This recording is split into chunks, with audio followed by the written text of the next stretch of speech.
the number of coronavirus infections rise, Mayor Bill de Blasio putting New York City into a state of emergency.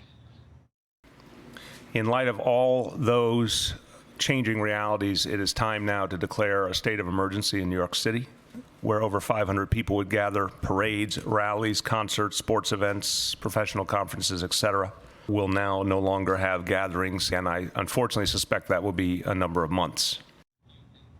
My next guest led New York City through its last great crisis, September 11th. Rudy Giuliani, former New York City mayor, joins me now. Rudy, great to see you. Is de Blasio, a second-guess people? It's a complex series of decisions you have to make, weighing public safety versus freedom and the economy, business. But he said months. Is that the right move? Well, first of all, on declaring a state of emergency, I wouldn't second-guess him. I actually am surprised that he hasn't been around for months. I mean, the president is criticized unfairly. He was involved in this in December.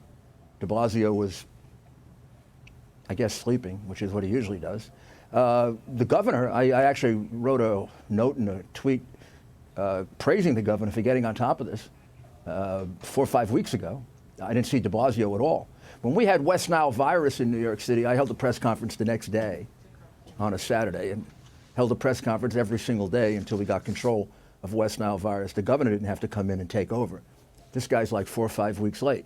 Now, is he right about a state of emergency? He has the statistics. I will not second guess him on it. To say months is a terrible mistake. First of all, he doesn't know it's going to be months. So I always believed that you tell people the truth, and then you leave them during a crisis with a sense of hope.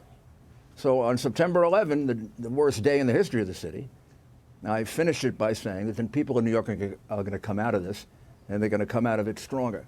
That's after I honestly described to them how devastating everything was. And that isn't a leader. That's a guy, first of all, way too late. I mean, he's running for the fire, and the fire has already destroyed half the building. And everybody else has been there, and he wants to get on it. And then just a simple mistake like that for many months. Now, it may be many months. It may be a few weeks. A state of emergency is a very, very, very serious thing to do. Well, and Rudy, I think one of our friends over at FBN said this yesterday. You do have to think long term while you deal with a short term problem. You can't just completely throw out the window the long term implications of the precedent that we are setting in the United States every time a pathogen escapes from a foreign country and comes here, especially like China. It's not necessarily our great friend.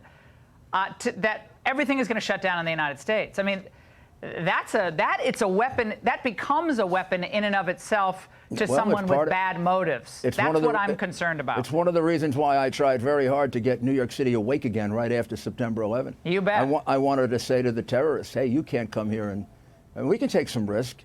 We're tough. We're tough people. You're not going to ruin our economy. Actually, there was just a beautiful article in the Daily News by Christine Nicholas pointing out that I got Broadway back 2 weeks faster than they wanted to. And I got them back for a very specific purpose. They weren't making any money. Nobody was coming, but they were performing every night, and eventually they all came back.